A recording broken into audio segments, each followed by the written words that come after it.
All right, welcome back. Episode 5, Overwatch. Thanks for tuning in again today. It was a good one. It was a good one. It was fun. We did this little something different today. We had some music. Brant Cotton was our guest. Delighted us with some of his great tunes that he played, kind of based on some of his experiences with, touring with the USO and all that over in Iraq and Afghanistan and to places beyond as well. And I played a few too myself, but you had a good time listening? I loved it. Very moving, man. It was one thing, guys. If you're listening to this show today and you're in a low place or you got your mind thinking about past memories or something, you definitely want to listen today because a lot of songs they played. Well, you guys played a couple, man. Are gonna really make you feel a lot better, man. We'll go ahead and we'll put up links and all the info where you can get more music from Brant and Brant Cotton and the Outliers. Their new title, right? So we will we'll make sure we have everything up there for our audience to find out more if they like what they hear.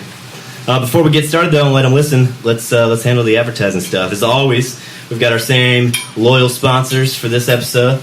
We've got Mike and Sherry George over at Agape Mortgage. By now, you've all heard me say it, but it's still true. Mike and Sherry have been doing this for 10 years, and they can help any veteran out there get through that VA home loan process. We're actually going to have an episode in the future where we talk about that a little bit, and I think they're going to be our guests, right? It's going to be, I think, 3 more episodes. 3 more episodes up. But Mike and Sherry, if you can't wait till episode 8 and you need to buy a house now and you need to figure out more about that VA home loan, you go and see them at Agape Mortgage. If you want to find out more, their website is www.agapemtgco.com, or you can give them a call at 661-324-2427. And our other sponsor, Linda Benalis with Bakersfield Real Estate Group. Linda can work with Mike and Sherry, and while they're getting you worked out on the money end, she can find that perfect home for you and your family. Get comfy, get your little kingdom to be the king of. So for more information on Linda, you check out her own personal website at www.lindabenalis.com. That's LindaBanales.com. Or call the Bakersfield Real Estate Group and ask for Linda at 661-368-3770. They got a lot of nice houses out there, guys. Check them out. A lot of good ones. It's time the bubbles pop. Make use of that VA loan. Make it happen. You earned it. All right. With no further ado, then, let's start up the music.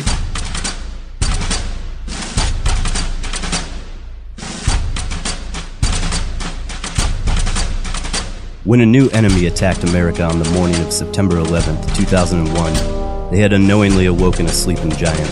From all over the nation, men and women left their family and friends, their lives and their home, and answered the call to arms. They came from north, south, east, and west.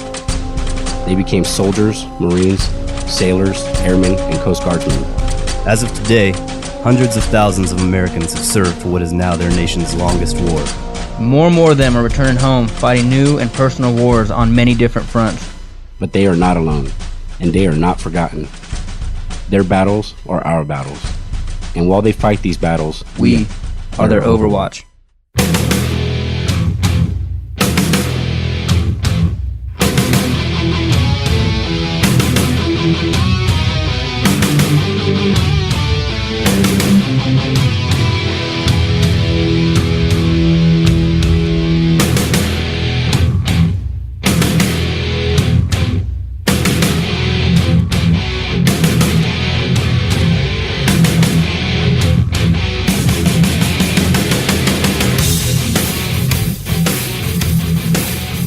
Alright, everybody, fall in. Welcome back. This is Overwatch. I am Chad Man, once again joined by my brothers Evan, Joe.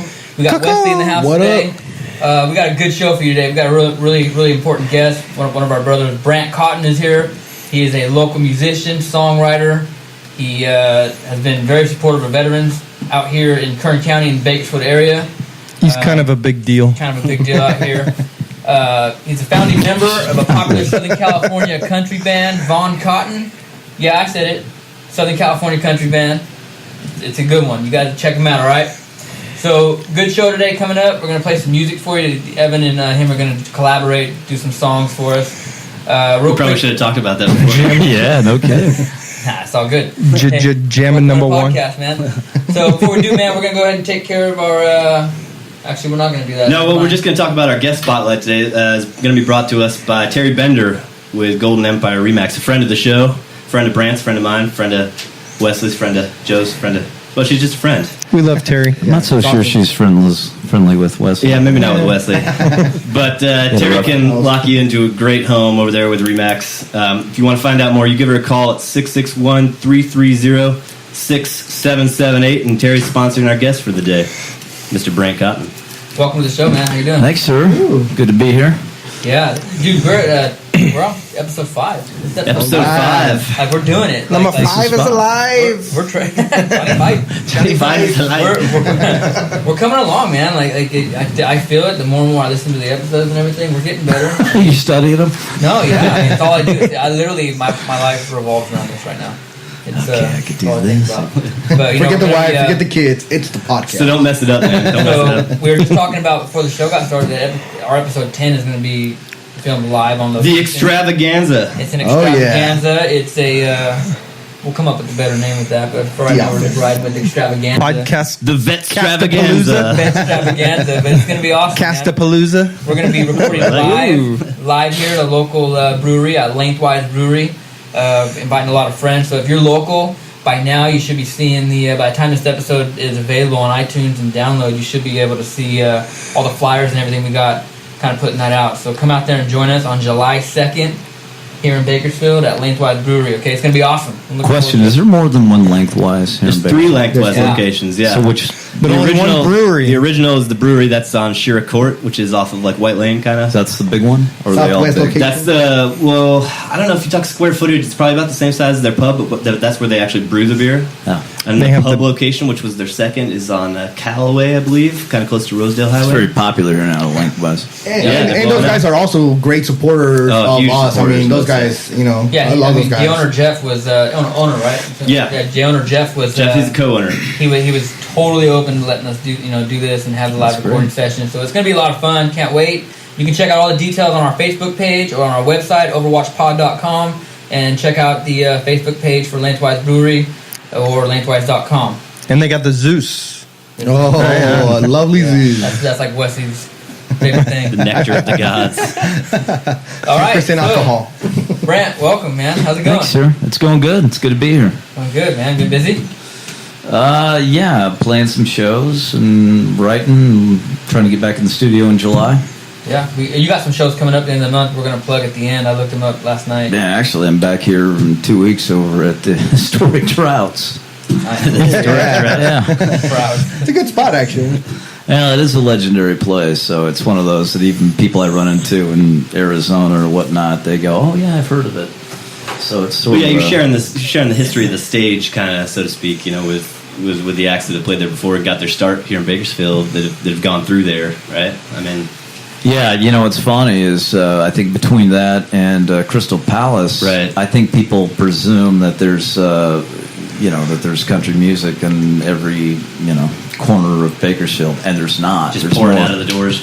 Yeah. Do you want to real quick just kind of tell us, for the listeners that don't know? This is a kinda long story, Chad. No. Just kind of describe your sound. I mean, because I was checking out your website and Yeah, what is that? Is that like rockabilly, country? What do you? No, I don't even classify it so much. I mean, I play a lot of honky tonks, and growing up here in Bakersfield, I was exposed to a lot. My father was classic rock. My brother was heavy metal. My mom listens to 50s pop.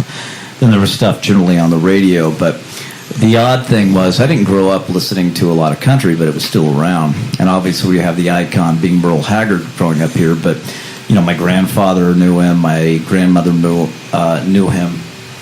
I didn't listen to a lot of it because it's stigmatized. Country is always stigmatized. Yeah, I think for a lot of people too when they're young, it's kind of like you'd hear kids saying, "I listen to anything but country." Yeah, and they have no idea, and then they go, I like Johnny Cash, and you go, well, that's a form of country. Right.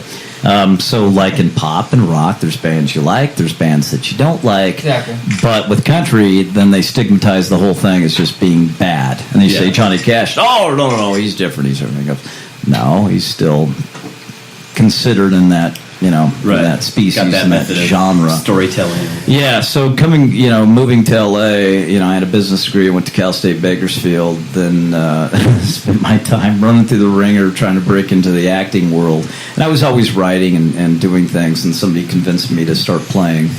and got him. And Evan, I'm sure you're familiar with that, playing that first show and your fingers are trembling. And then I started writing more and playing out more. But I got into it. A friend of mine passed away, a guy that I worked with, of a brain tumor. And I don't know what it was. I watched some documentary on Keith Whitley, and it always fascinated me that he died of alcohol poisoning, but he was sober when he died. And it's That's a weird one. Yeah. It is weird. He made a call to his mother, but I think there was just so much in his system that it just finally took its toll and he died. Yeah. And it shut down, but he was sober. You should get checked out, Wesley. Yeah. He's sitting here, right?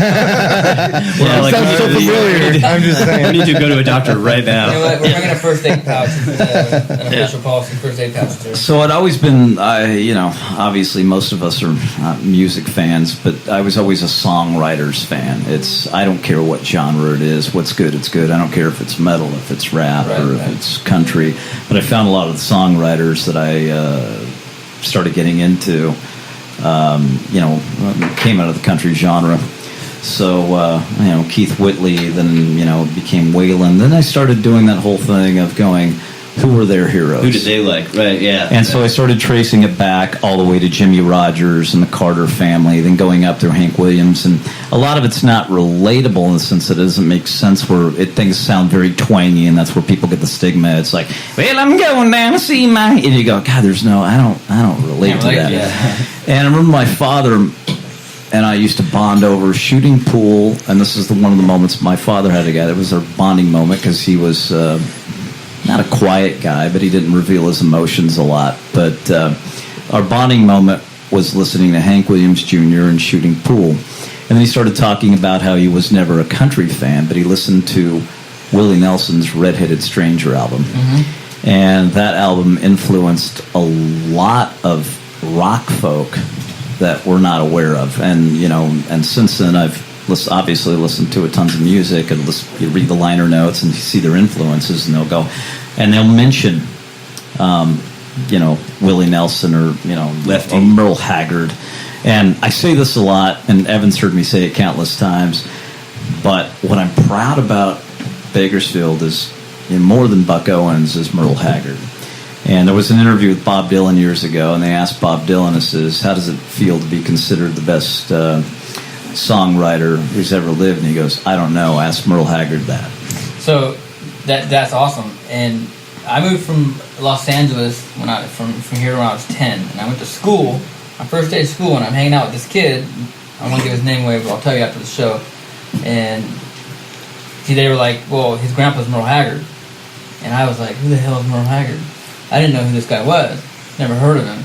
And now, since I'm older, I've grown to appreciate who Merle Haggard is. I mean, not just because he's my friend's grandpa, but because, he's done, I think, a lot for, like you said, for songwriting, for music in general. He had fans from, Dean Martin covered his stuff. There was a Vegas show, and I believe it was Sammy Davis Jr., and there was a Vegas show that Merle was playing, and people were making noise, and Sammy got up and quieted the crowd down. He says, and sort of like, do you know who you're listening to? Right, exactly.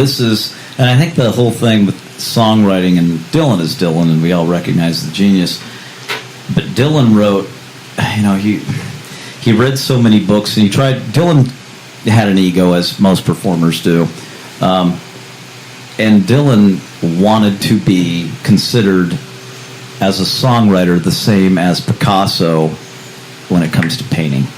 So he put in the work, because he didn't come to New York as a songwriter. He came just singing, Lead Belly songs and Woody Guthrie songs. And he goes, if I'm going to do this, I'm going to be the best at it. And he already had a language in folk music. But what he did, he wouldn't study other songwriters. This man went about reading Shakespeare and Wordsworth and, just great literature. But it wasn't just to pick up the knowledge, it was to pick up the wordplay and how language is used and words are explored and the whole bit. And the interesting thing was he started increasing his memory as well, because like most of us, I read a book, and at the end of it, my retention is not that great. If you get into something, you could, like a movie, then you read it more. He goes, he started, and it's like Abraham Lincoln did the same thing, but they didn't read a page, they studied a page.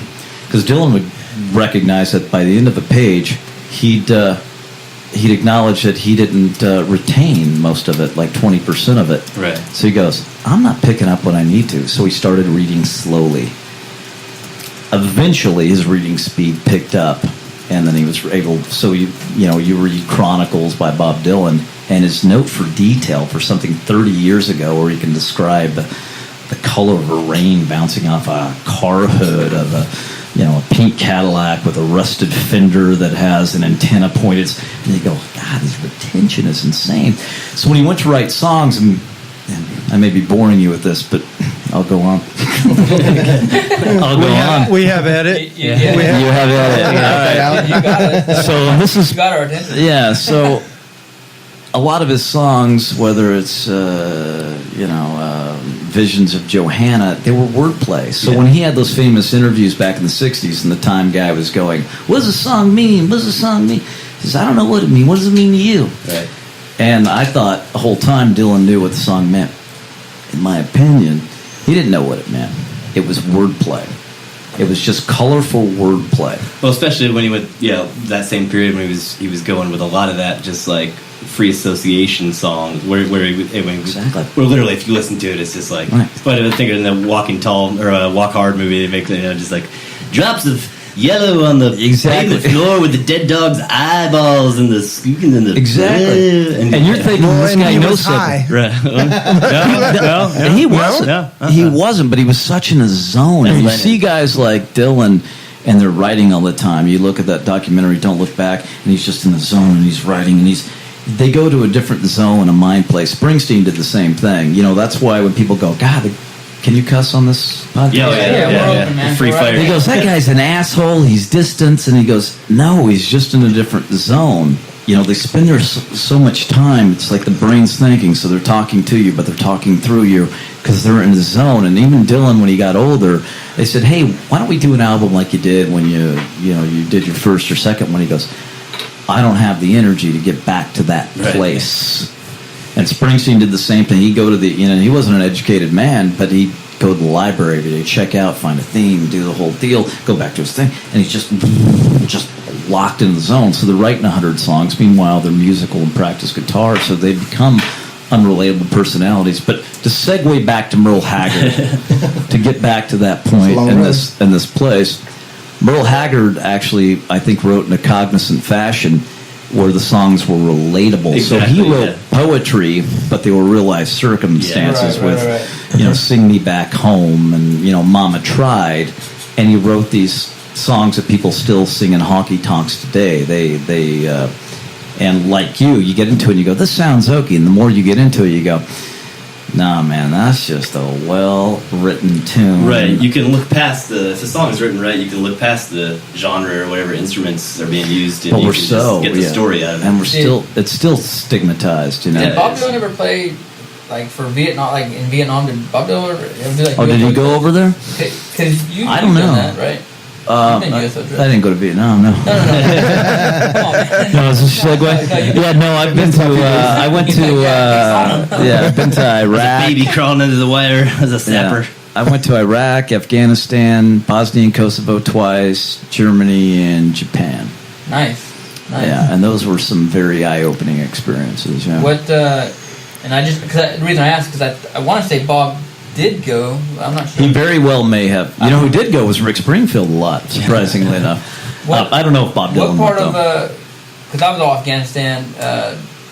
Joe's done both. These two are all Iraq. What you want to tell us a little bit about where you were in those two theaters? I don't know all the areas. This is where I need my guitar player, my drummer. They have I've got a bigger picture thing. It all kind of ran together because you'd play a show. That sounds like how it was for me too in Iraq. I was like, where are we? I don't know. They're shooting at us. Let's shoot back. Okay. Yeah, I don't know. I mean, there's a couple of memorable places. The most memorable to me, because you fly in, do a show. You'd sleep, you're tired, then you wake up in the morning, you pack up your gear, and then you take in Blackhawks and you fly to the next location. Right. And then do the setup, and you're going, But the most memorable. That's just like being in the army. Yeah, Is it? Oh, yeah, Yeah, you're good. I'm like, well, shit, man. Yeah, I could talk to my drummer and his memory. We were and he named every location. There's one in Afghanistan that's memorable, and one in Iraq that's memorable. The most memorable in Iraq was Haditha Dam, and there was a Marine unit based there, and we rolled in, and there was a guy, Jack Johnson, and he was from Hawaii, believe it or not. Perfect. And I don't know his rank. Obviously, he was pretty high up. And That's usually who greets you guys. It's not exactly. it's not And he was a Brant. sweetheart. He was a sweetheart of a guy. And I guess that day or the day before, some Marines were killed in the city of Haditha. So morale was pretty low. And he goes, funny thing is we think it's coming from this young guy. We think he's planning these attacks or coming from this younger guy. And I didn't know this prior to going over there, that you guys, you're based over here, but your job is to police the city. And maybe I'm wrong, but that's the information that I got. So you act act as detectives, patrol the streets. I never knew it operated. And that was unusual for, especially like for the Marine Corps. That's why they started pulling us out at the time. But like that kind of thing definitely became very much like a patrolling the streets kind of job. Well, they were trying to plan. They were trying to see who were planning, what was going on, right? Because some interesting stuff was going on at the time. They says, we think it's this young kid, and so they'd question, the citizens there, and they said, no, that guy, he's young, he's like 15 or 16. He doesn't have the mental capacity to do that, all that kind of stuff. So we played in the dam, which was built by the Czechs, and it was this oh my God, this place was amazing. And you're playing in these cement halls, And I remember what was really cool. There was one guy that actually had bagpipes. So I remember John having to pee really bad. So we were playing like for 2 hours straight, and John being John, he's very eccentric. At some point, he just drops his guitar. He goes, I can't take it. I gotta go. And so while we were waiting, the Marine got up and played the bagpipes, and everybody was accompanying him. But I remember the next day going up, and we were at the top of this giant structure waiting for the Blackhawks to come in, and they've got all the equipment, and I'm sitting on some musical cases reading, God knows what I was reading at the time, that I just hear moo, moo, moo, moo, moo, moo, moo, like whoa. And I see these Marines bring in these two kids, blindfolded the whole bit, and obviously this is, you guys have been through that, but for me it's shocking because I never put a face to the enemy. And they have them kneel the whole bit. One of them's checking the pulse rate, and the whole, and one of them is much more freaked out. And the other is somewhat calm. And then the Jack Johnson comes over to me and says, "Remember that guy I was telling you about last night? That's the kid." I said, "So it was him?" He said, "Yeah, he was planning." So the 16-year-old kid was planning these attacks and ambushing the Marines and whatnot when they come in. I said, "So where do they go now?" And I'm sorry, it escapes me. What's the big prison in Iraq that Saddam? Abu Ghraib. Yeah. So I said, "Where are they going?" So they're going Abu Ghraib, but we won't tell them that. I said, "Why won't you tell them that?" I says, "Because when Saddam's reign, when you went to Abu Ghraib, you didn't come out. You didn't come out." Yeah. And so they're checking their pulse rates the whole bit. But to see these kids... What year was this? Oh, God, Joe. It's, I want to say 2007? Okay, so that was way after the whole Abu Ghraib thing? Yeah, that was way okay. That incident already hit our radar, yeah. Just trying to see exactly what he experienced while he was there. I don't know. You see him with the guitar, a bunch of dudes standing on top of each other. Yeah, so it was interesting seeing that. Doing the human period, the cheerleading moves they were doing in there. And seeing these guys come in with nothing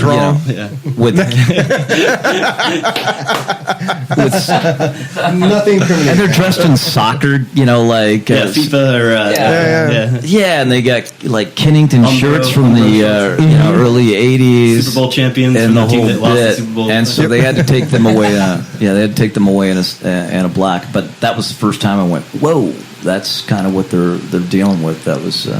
How'd that work? I mean, what was that like for you as far as the feedback you got or the energy you got from your crowd over there? I mean, your audience being all guys who were kind of isolated and not it's here. incredibly, it's incredibly appreciative. It's a weird dynamic, man. It's a weird dynamic because I don't, you guys do what you do, and what you do is far above and brave or anything that we would do. So I never liked hearing thank you and that kind of stuff. Okay, right. But then I also got the fact that they needed some semblance of home. They needed some civilians to talk to, or something relatable, or that quick escape. I can relate to that from the from the other it's end. Symbiotic. We'd have a band show up and be like, you never heard this band, maybe, especially like where I was stationed was pretty hairy, so it wasn't like in some of the larger bases, like Al Assad being a larger air base, which you probably flew in and out of it. That was the Afghanistan one. That would have been Iraq, but it was like the major one. But they would get bigger names because it was a lot more secure base.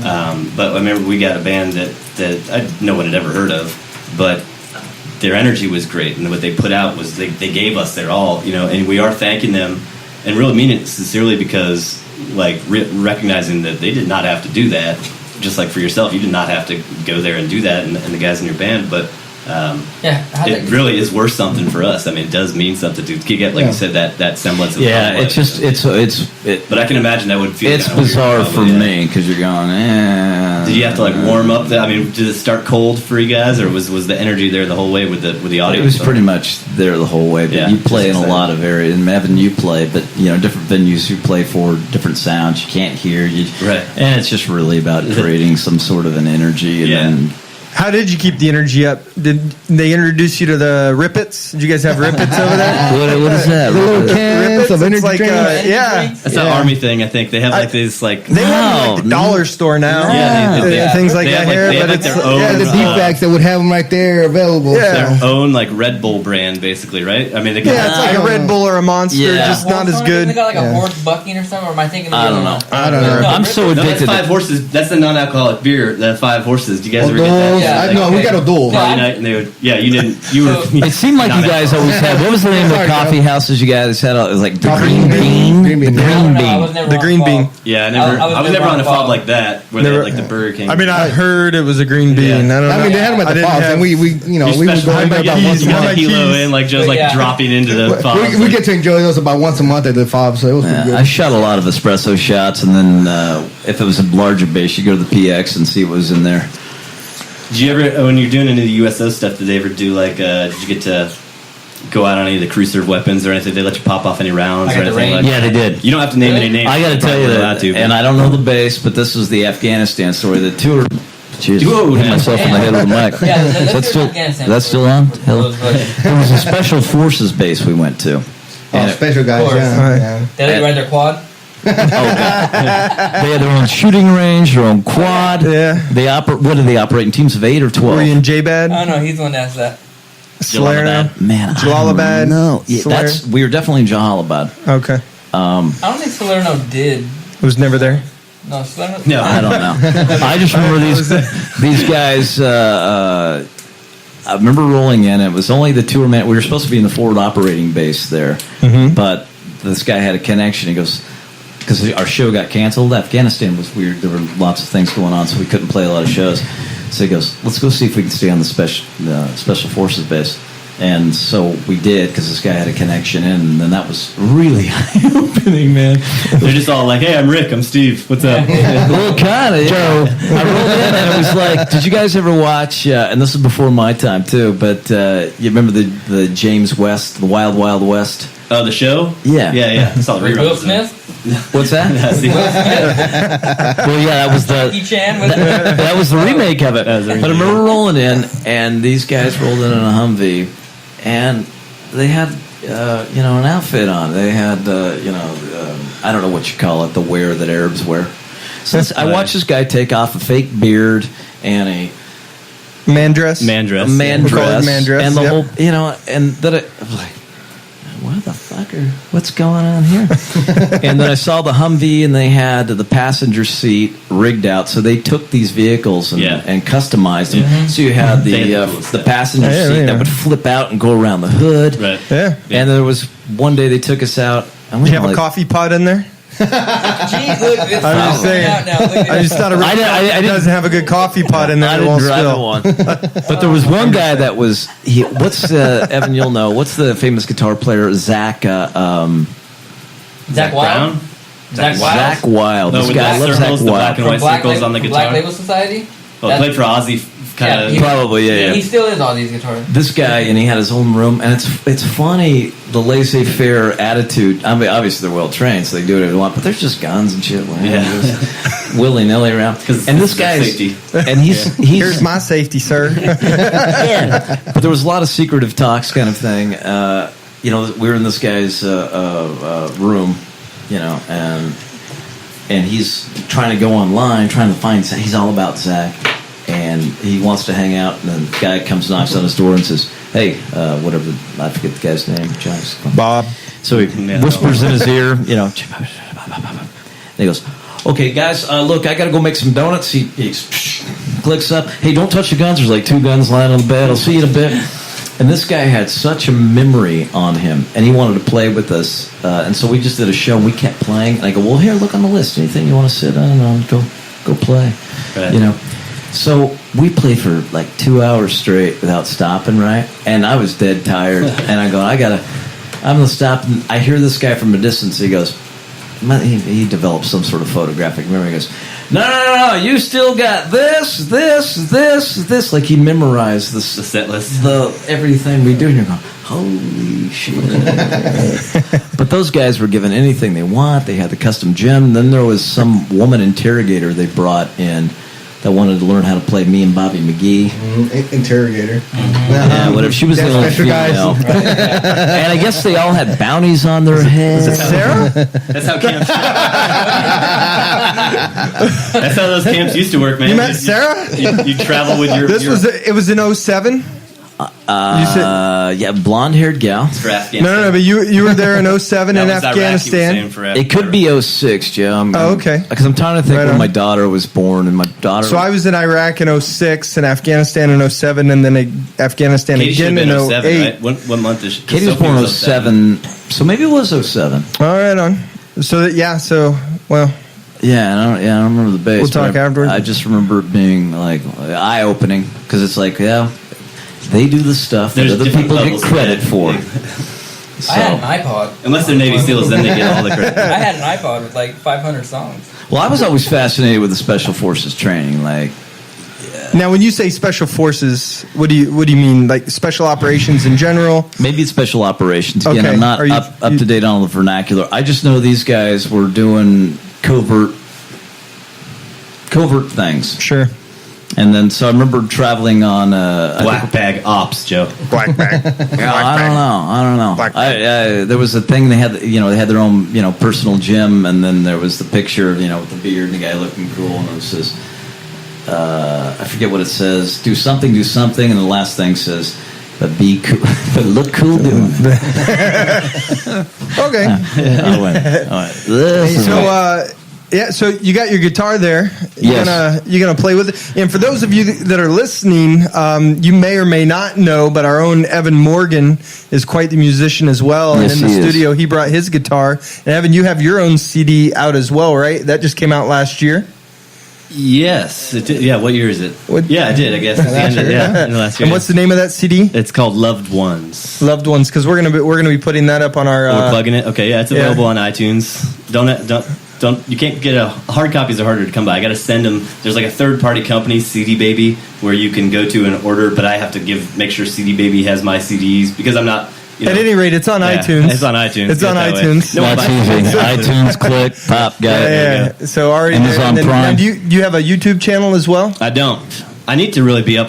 So maybe we should put something up on our Overwatch Yeah, you could look start an Channel. offshoot channel. Yeah, there we go. Get me some business. Give me my So maybe, 13 cents. so you guys are going to play something. Now, you guys play together all the time. We hardly ever. Here's the thing. Here's the thing. No, we play in the same place. Brant invites me along, and I'll play something, and he'll play something. But I'm trying to think, because you guys were saying, oh, maybe you guys can play a song together, but we really don't play that many songs together. No, Evan's more. So ranges are different too, vocally, and Yeah, so and we're neither of us apologizing and harmonize. excusing the fact that we Yeah. don't play together. I mean, So we're, it's a we're sing-off. good friends.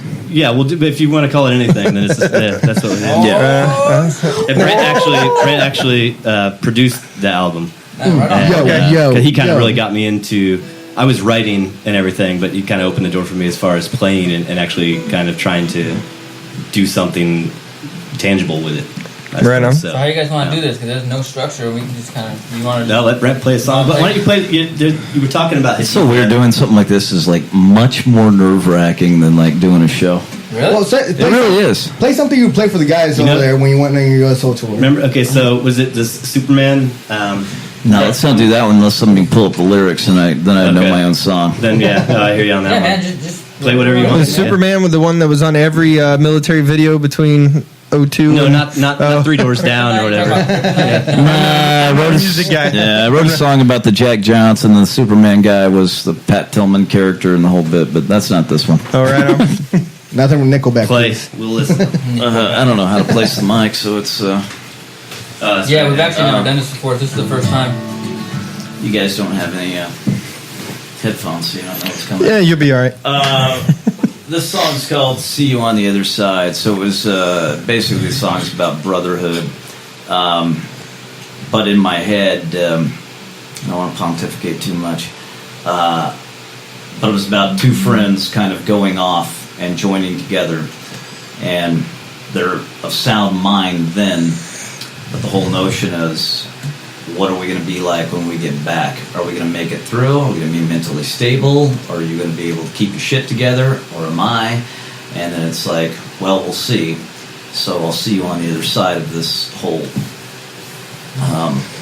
That makes a lot of sense with the guys in this room. Yeah. Hands down. You know what I mean?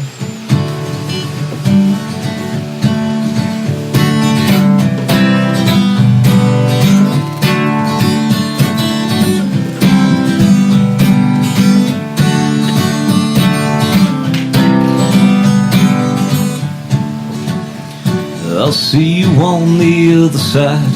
Brother, it's been good. We always knew this day would come, but played like it never would. Like it never would. I'll see you on the other side when the summer ends. Through the blood and the tears and the nights we scarred. Damn, you're my best friend. You're my best friend. I'll be seeing you. They'll never know what we won't tell. When it's time, boy, oh, we gonna raise some hell. I'll be seeing you. May you on the ride. I hope you're with me on the other side.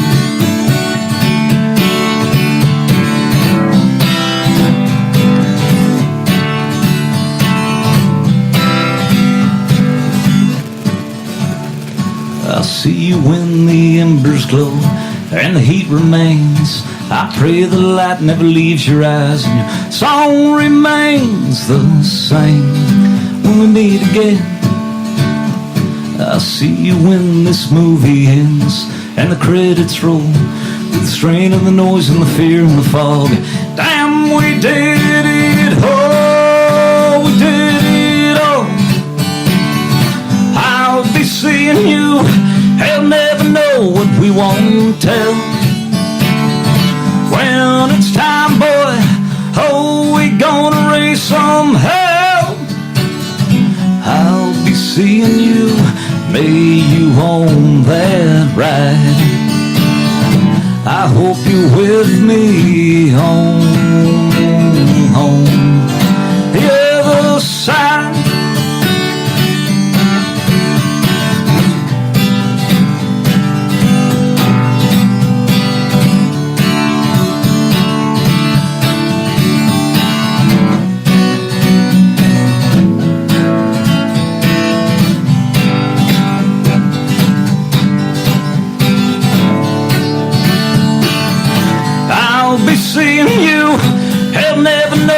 we won't tell.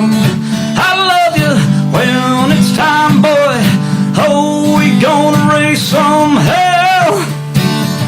I'll be seeing you, may you on your ride.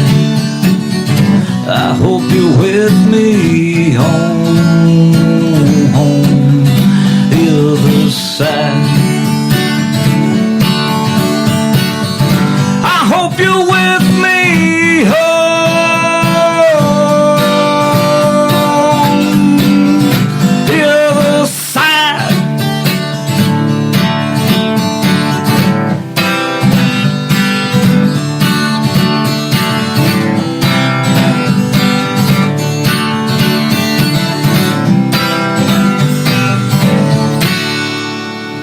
Woo! Awesome, Nicely man. done. Awesome. Thank you. There you go. That was amazing. Thank you. You're welcome. Good stuff, I like man. that one. No, Brent. I met you when you went to Walter Reed to do those things over there when they brought the barbecue, didn't they? Not at Walter Reed in San Antonio. I was Okay. over there. Oh, you were in San Antonio. Yeah. So you got all those people. You've gone to the hospitals. You met the guys at the hospitals. I think I love hearing. I've been pretty quiet the entire time. It's because I love hearing that side. I love hearing the side that supports the veterans. I love hearing the civilian side that supports the veterans. And man, I know you don't like hearing this crap, but thanks, man. You're welcome. That means a lot to us. Yeah, it's definitely huge. I mean, Well, I was getting that thing of it. I don't know how quite to express it, but I don't know, and I can't fathom, and I can't put myself into your place. I've got a hell of an imagination, but it doesn't separate the fact that I can never truly relate to what you have gone through, and you have gone through, and you have gone through, and Joe, etc., and the effects that take place. And I often wonder, I go, would I have the mental capacity and the emotional capacity to endure what you guys have gone through? And it's a big fucking question mark in my head if I could ever cope.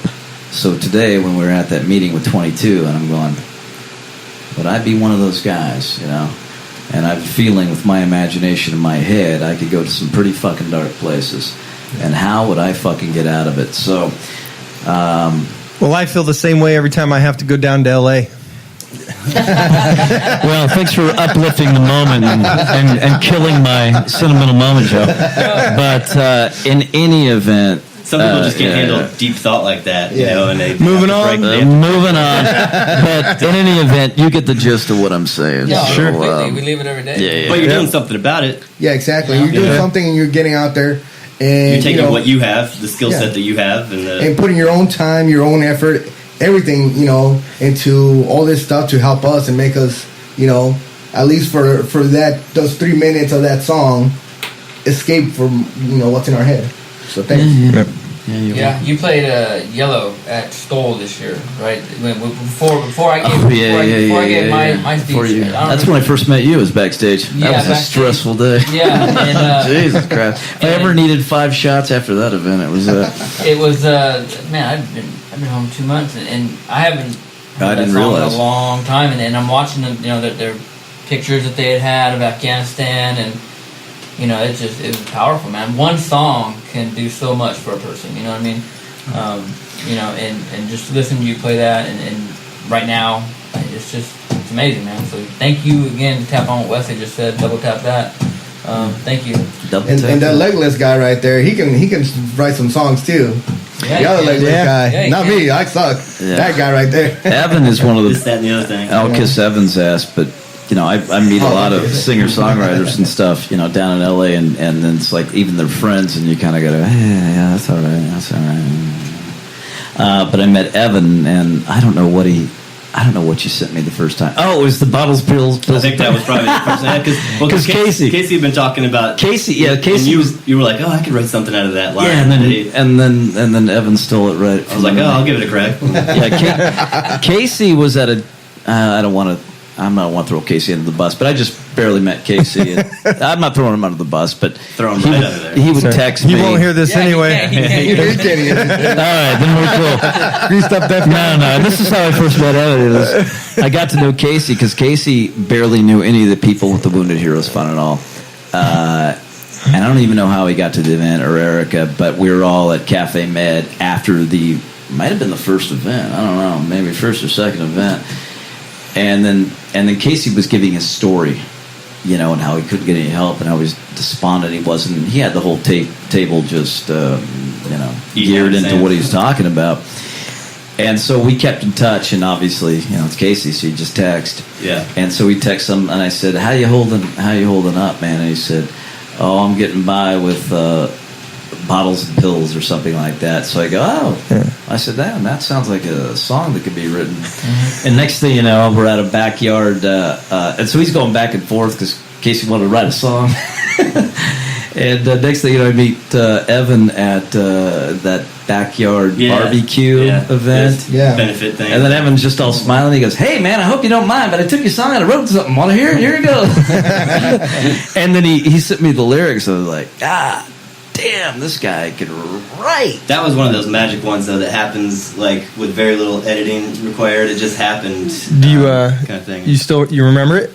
Yeah, can you play it most of the time? Yeah, I can. I mean, it's a bit of downer, but I guess. Every camp out around the fire, we get to hear the bottles. And so to put a little bit of context, Casey is a friend of ours, a good friend of all of ours, who has who's blown up in Iraq. And actually, he has no hearing and reads everybody's lips. You wouldn't know it by talking to him, but he communicates by reading lips and then text. Yeah, he's so good that you forget, and then you move your head away, and you go, he just didn't hear anything. And Casey, being so proud, won't admit it. Right. So then you got to look, and he's just nodding his head at you. Yeah. So if I had a request. Not if I had a request. I have a request. I mean, I'm thinking for this show specifically, I definitely want to hear some more from Brant. For sure. Yeah. But I would love to. I probbery heard that beer. You've heard bottles, pills, and prayers. What's bottles, the other pills, one? And then the Stuck in Iraq. Stuck in Iraq. I think that would be appropriate. Maybe to end the show, we could end with Stuck in Iraq. Stuck in Iraq, for and that'd be great if people are listening. And that's my they don't favorite. have time. They could go to Stuck in Iraq. Yeah. But that was a lot more fun. So we could probably end on a. Well, it's not just more fun, but it's more personal. I mean, we talked about that. That was your own personal experiences, so they resonated. Yeah, right. Yeah, Casey's song is almost more. It's shared. I tried to kind of amalgamize everything that I'd heard from everybody, right? And with Stuck in Iraq, it was just all personal experience. Yeah, that's but everyone can't. It's the same. I mean, well, let me ask you, how many you've got Stuck in Iraq and Bottle as far as like Iraq songs? Well, I mean, service songs. You need a CD. Evan Morgan. Songs of Iraq. I have a bunch of his songs on my iPhone because every time he sings or records a song in the bathroom or in the garage, he sends it over to me. Yeah. Some of them he'll go, "Hey, dude, could you erase that?" He'll get a text, and I'll go, "Yeah, Evan, sure, I'll erase it." I've never erased it. Did I hear a toilet flush in the background? What was that? Like my dog's barking in the background or something, or the air conditioner kicks on. I got you. I'll erase it. Fuck this guy. Yeah, let's do it, man. Check it out.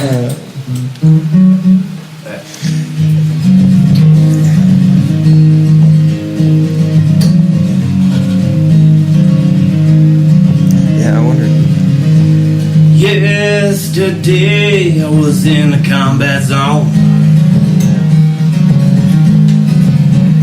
Today I'm going back to the place that I call home. I've got no idea what's lying up ahead. The things that I'll see while I'm lying in my bed. The flash, the fire, the fear and the fun. Living every moment in arm's reach of a gun. The friends that I had that I don't have anymore. Just faces peering at me through the fog of war. And I can't forget the sounds, and I can't forget the sights. The call of the clerics running through the nights. The smell of death that lingers in the air. My only solace lay here in these bottles, pills, and prayers.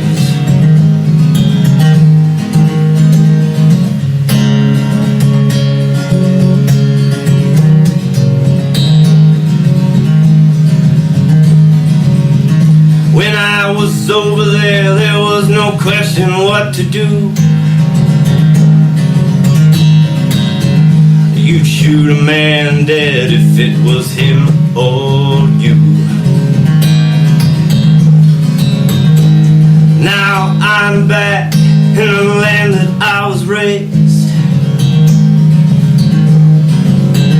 and I've got no idea what to do with my days. The people who love me, they try to understand, and I can't blame them for it, as different as I am. I went away a child, thrust into a living hell. I became a man at first, but now I'm just a shell. And I can't forget the sounds, and I can't forget the sights. The call of the clerics running through the nights. The smell of death that lingers in the air. My only solace lay here in these bottles, pills, and prayers.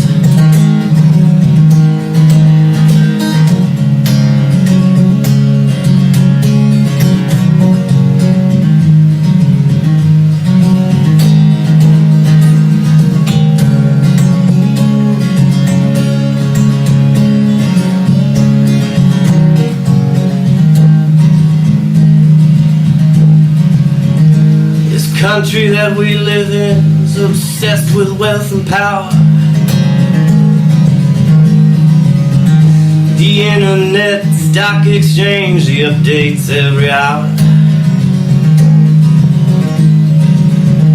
I guess it all makes sense if you've never witnessed death or experienced a life measured breath by breath. I'd go back today if I only had the choice to get back in the fight, to look out for my boys. 'Cause I'm dying in my head, I'm dying in the dirt.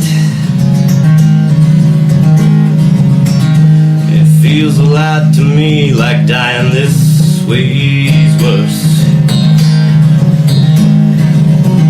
I need to see the horrors, I need to feel the pain.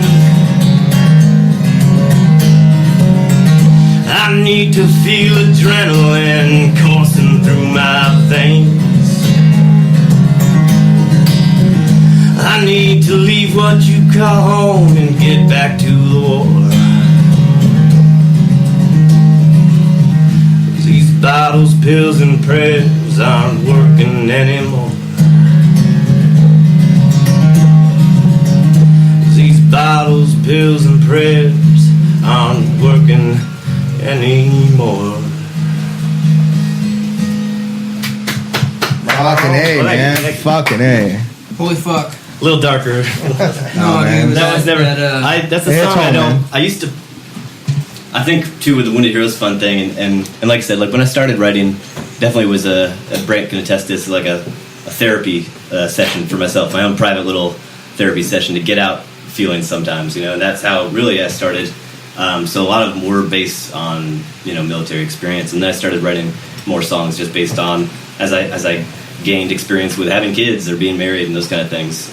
But I was playing that song a lot at different events, and I started to realize that it was kind of losing meaning a bit for me in a way. I always got a good response to it, but I felt like sometimes I was playing it for people who I don't want to say didn't deserve to hear it, but like who couldn't really relate to it as much or couldn't Sure. just so I started. This song's like an Oliver Stone film. It's so heavy, and it's such a great film that you go after the first listen or the first watch, you go, that's going to be a while before I watch that movie again because it's so dense and so impactful. Last time I impactful. heard you play that song was at the camp out. I you guys invited me. anymore. Sometimes I'll go easily a half a year without ever playing it or hearing it. It's such a well-written song. As long as you play it for the camp out, man, I'll love you for all you forever. guys listening right there, all the new veterans that are listening and who have not heard that song and who have not heard Brant, those are two beautiful songs right there that I hope resonated.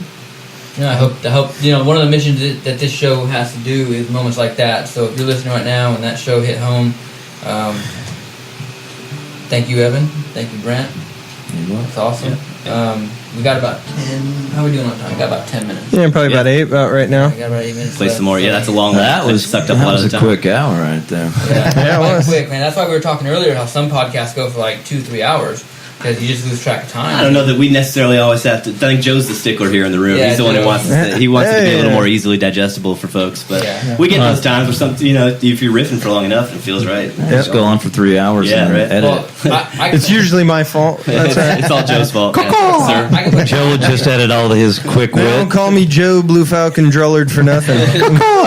Just so everybody knows, Joe's call sign is Caw-Caw-1. Blue Falcon. Someone's got to be responsible. I could put a cot in here and I could live in here and just do this all day my life. My wife and my kids probably wouldn't like it. Man, you know what? Again, I don't know, man. Maybe they would. That was just some deep stuff from Evan and some powerful stuff from you too, man. So both of you, man. Jeez. Pick it up for us. Why don't you pick it up for us a little bit, though? Pick it up. Why don't we set the room up for you, right? It's military if this related works, too. Yeah, you pick it up, and then we'll close out with Stuck in Iraq. Pick it up. Yeah, it's stuck in Iraq. Be close. And then we'll just close out with Stuck in Iraq. You know what? Tell you what we're going to do. Check it out. We're going to ad-lib it. Good idea. I like that, Joe. See? That's why they pay me. So what we'll do is you guys want to do that, and then as you're closing out with Stuck in Iraq, I'll just do the outro, and then we'll just close it. Yeah. How's that sound? Does that sound good? Yeah. Just you've heard the song. Standard. I haven't heard Stuck in Iraq since the camp out, so just give me a nudge when it's about that time, and then I'll close it out. Good. Good. Hey. Everyone good? Everyone good? Yeah. Everyone So what am I playing? Rocking. We're pros at this by now, right? We're getting there. We're getting there. Technical difficulties. We were gonna hire a midget to just hold those. That'd be good right about now. Little person. Be Easy sensitive, with the you joke, asshole. 'cause I sense it coming. I sense it coming. You look right at me and I got you. I think we have you for a reason. Got him. No, you didn't. I considered little. What are we doing? I mean, just something on that You theme play- again? I think they call you fun sized. Play whatever you want. You're I'd fun say- sized. I mean, do you guys think he necessarily has to stay within that genre? I mean, you can play something you're liking right now. Yeah, Brent, whatever you want. Hey, we're not paying you. Play what you want. Well, no, I'm on this theme, man. You can't put me on the spot. That's when, like, your teacher said, hey, you can write anything you want. The sky's the limit, and it takes you fucking, 2 weeks to come up with the subject matter. All right.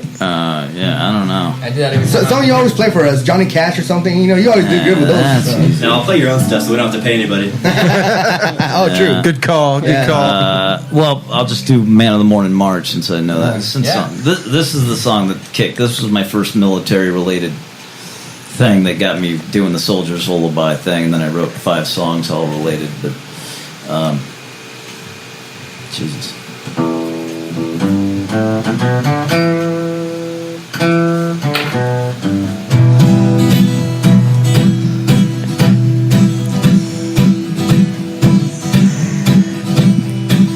Dust off a sentiment and polish your remarks as a man of the morning march. Curse me in the light of day, but love me in the dark, says a man of the morning march. Well, I heard your horns blow before, and I won't tip my head anymore. I cut myself on the sage before, and I ain't marching anymore.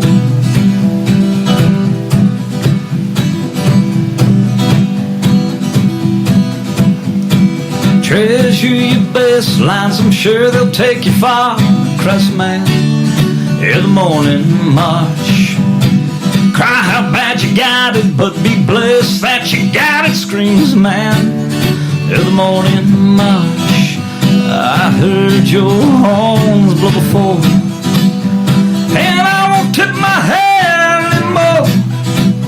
Well, I cut myself on the sage before, and I ain't marching anymore.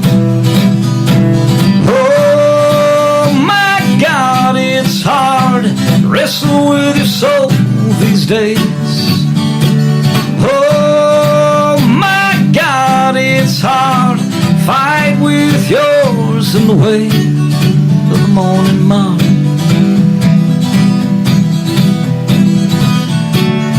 Need some lead.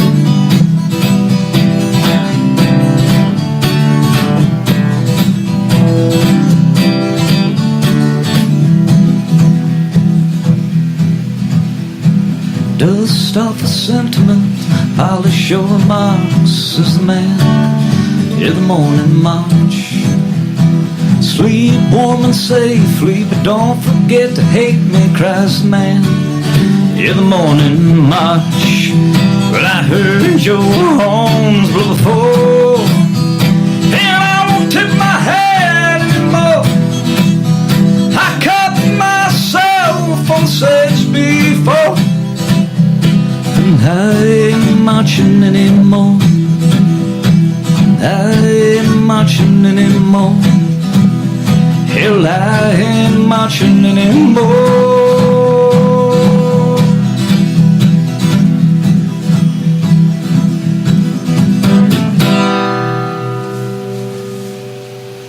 All right. Very nice. Very nice. There you go. Nice. It's always one of my favorites. It's not quite uplifting, but it moves. It moves. That's what it's all about.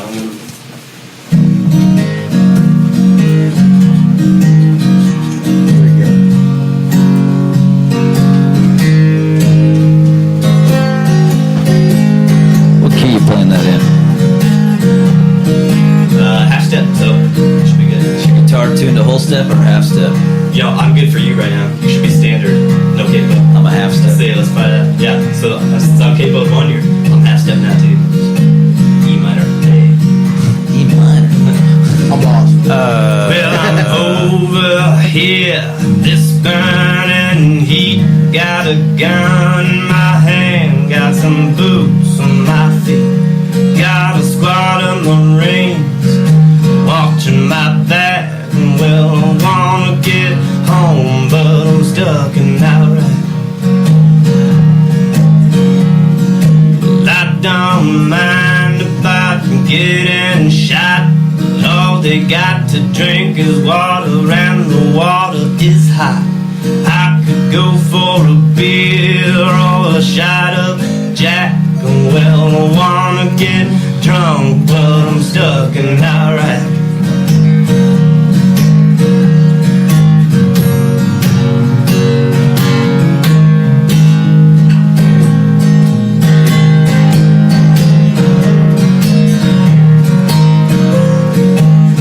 If the drinking water's hot and the shower water's cold, and it feels like my body is covered with mold, got a science project growing in my crack. Well, I wanna get clean, but I'm stuck in Iraq. Yeah, go. Woo, baby. I eat chicken with salsa, lemon pound cake, and may sound real tasty, but it tastes real fake. I've forgotten the pleasure of an afternoon snack. Well, I wanna be full, but I'm stuck in Iraq.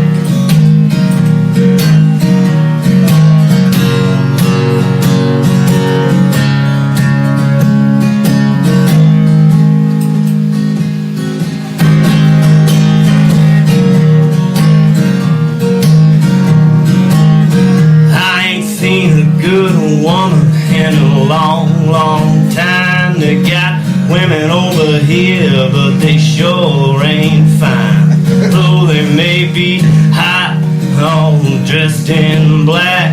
Well, I wanna get laid, but I'm stuck in Iraq. Oh man. I wanna kill Al-Qaeda, catch Osama, 'cause they love apple pie, and I love my mama. Wanna get some revenge for the evil attack. Well, I wanna get even, but I'm stuck in Iraq. In old war movies, yeah, they didn't make friends, 'cause when your friend gets killed, the relationship ends. That bullshit don't fly in Iraq, 'cause I got a lot of friends who ain't come back. Yeah, they stuck in Iraq.